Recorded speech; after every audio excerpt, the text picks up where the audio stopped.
Hi friends, this is Sai, and today I would like to share a few thoughts on how you could really maximize the productivity of your organic rooftop garden. Now, before we do that, let's have a small mental game, right? Think of any tree that you like. It could be any fruit tree, it could be mango, it could be jamun, and really think of that tree, okay?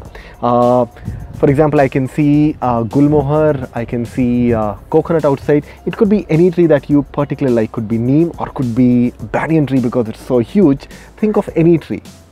Now, just pull back your thoughts because each tree started from a very small seed. It took all the nutrition that it required, it took the water and stuff like that, but it all started from a small seed, and over a number of years, it took up the shape of a big tree, the same shape that we have in our mind. Now, keeping that analogy in mind, let's think of what we can do in our containers. So in front of me there are two okra plants. Let's look at the bigger one. I have not harvested any fruit from it, but definitely it is going to give me lots of fruits. But in this video I'm not really worried about the fruits. Rather, I just want you to look at this okra plant because this is how it looks after 2 months. Because 2 months earlier, this is how it was. It was this seed, right? So this seed has taken up this form. So the moral of the story is quite simple. You have these seeds, and if you just go and plant them in your container for about 1.5 months while the plant is slowly developing, most of your container is going to be empty.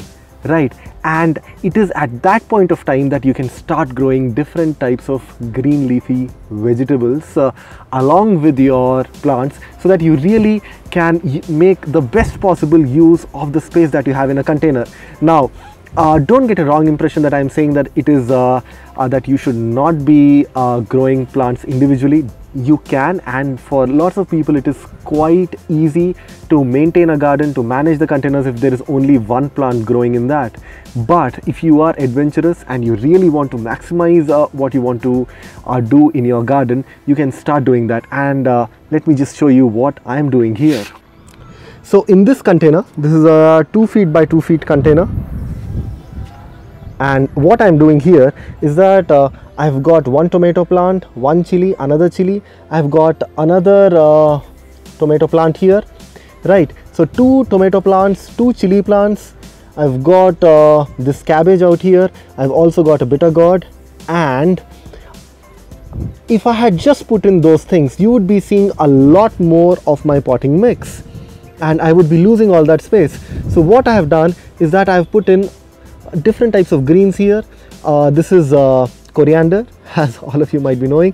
There is Ceylon spinach here, and there is this voluntary galjeru trianthema which has come up on its own. What I want you to be quite clear is you can see that there is, all of them are doing pretty well. There is no issue of any particularly any health problem that I can see, and I have got this whole thing covered. So now I can harvest these corianders, right?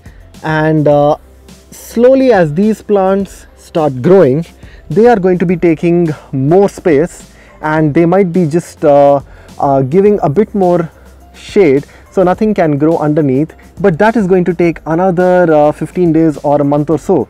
So what I have done is that by just cleverly thinking of the fact that coriander can be harvested from seed in about 20-25 days, but after planting a tomato plant, you have to wait for about 40 to 50 days before you can start expecting a fruit.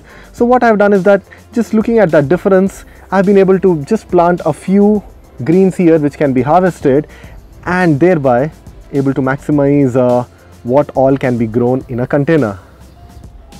Now, some of you might be slightly worried that there is going to be a competition among the roots, and maybe that's not going to be that great for the plants. So that's why I was trying to show you the health of the plants, that there is not really that kind of a competition happening.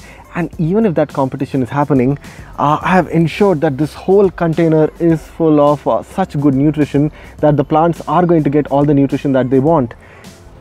Along with that, what is happening here is that because I'm growing many more plants together, and especially just keeping in mind the companion planting relationships, a table like that is found on Wiki, so you can just go through that. What is happening is that they are also assisting each other by not having pest problems and all that. So taking care of each other. For example, coriander gives that slight smell, fragrance, and what that does is that it repels certain types of pests. So what starts happening is that they all start working together with each other, and because of that the overall health is better, and if you can take care of the nutrition, the growth is also good. You get lots and lots of fruits, and you're able to use this entire container for what it's worth. So with that, let me just end this video. I'll be talking more about this concept, and especially when I'm doing a bit of harvesting, I'll be taking a few more videos so that you can see that. Now, a few people might be worried is the maintenance going to be difficult? Yeah, the maintenance is going to be slightly difficult because you have to be careful when you're harvesting, and I won't suggest that you get it done through somebody. Rather do it yourself so that you can understand how to do it, because what you don't want is that losing the tomato plant for the coriander, right? You'd be losing 2.5 months of good growth and possibly the fruits. So management is slightly tricky. You can grow one plant in your container, and there is nothing wrong in that. I'm not advocating against that. What I'm saying is you can be slightly adventurous and try to get more produce from the same limited resources that all of us have. Thanks for watching. Like this video, share this video, and of course don't forget to subscribe.